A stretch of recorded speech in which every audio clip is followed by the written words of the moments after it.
বাংলাদেশের ক্রিকেটে সাকিব আল হাসানের অধ্যায় কি তবে শেষ?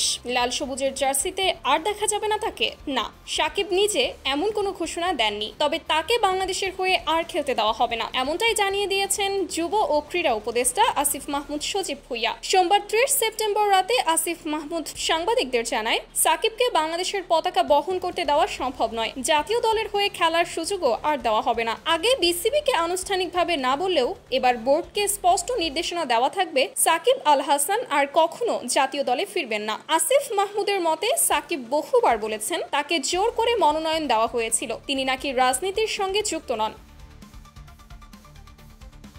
শুধু এলাকার মানুষের জন্য নির্বাচন করেছিলেন, কিন্তু বাস্তবে তিনি আওয়ামী রাজনীতির সঙ্গে আষ্টে পৃষ্ঠে বাঁধা, এমন প্রমাণ মিলেছে তার সাম্প্রতিক ফেসবুক পোস্ট থেকেই। গত বছর 5ই আগস্ট ছাত্র জনতার আন্দোলনে শেখ হাসিনা সরকারের পতনের সময় সাকিব ছিলেন দেশের বাহিরে, এরপর নৌকা প্রতীকের সংসদ সদস্য হলেও দেশে আর ফেরেননি তিনি। তার উপর হত্যা মামলা, শেয়ার বাজার কেলেঙ্কারি আর দুর্নীতির অভিযোগ তো আছেই।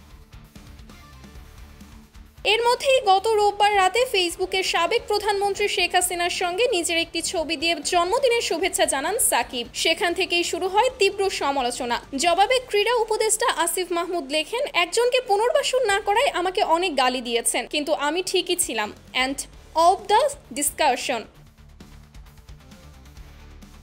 তারপর সাকিব লেখেন, অবশেষে একজন স্বীকার করলেন যে তার জন্যই আমি বাংলাদেশের জার্সি গায়ে মাঠে নামতে পারলাম না। আবারও এর জবাবে আসিফ মাহমুদ বলেন, যে ব্যক্তির হাত ছাত্র জনতার রক্তে রঞ্জিত, তাকে বাংলাদেশের পতাকা বহন করতে দেওয়া হবে না। ক্রিকেটার হিসেবে যত ভালোই হোক, শেয়ার মার্কেট কেলেঙ্কারি, মানি লন্ডারিং আর রাজনৈতিক অবস্থান পরিষ্কার না করে খুনিদের প্রশ্রয় দেওয়া কাউকে দলে ফেরানো যাবে না। আইন সবার জন্য সমান। সাকিব বলেন, শেখ হাসিনা সবসময় ক্রিকেট দেখেছেন, খেলার প্রতি আগ্রহ ছিল তার, রাজনীতির আগেই সম্পর্ক ছিল, তাই আমি তাকে শুভেচ্ছা জানিয়েছি, এর বাইরে অন্য কোনো উদ্দেশ্য ছিল না। তবে পাল্টাপাল্টি স্ট্যাটাস আর বিতর্কের মাঝেই ক্রীড়া উপদেষ্টা আসিফ মাহমুদ স্পষ্ট করে দিলেন, সাকিব আল হাসানের আন্তর্জাতিক ক্যারিয়ারের অধ্যায় এখানেই শেষ।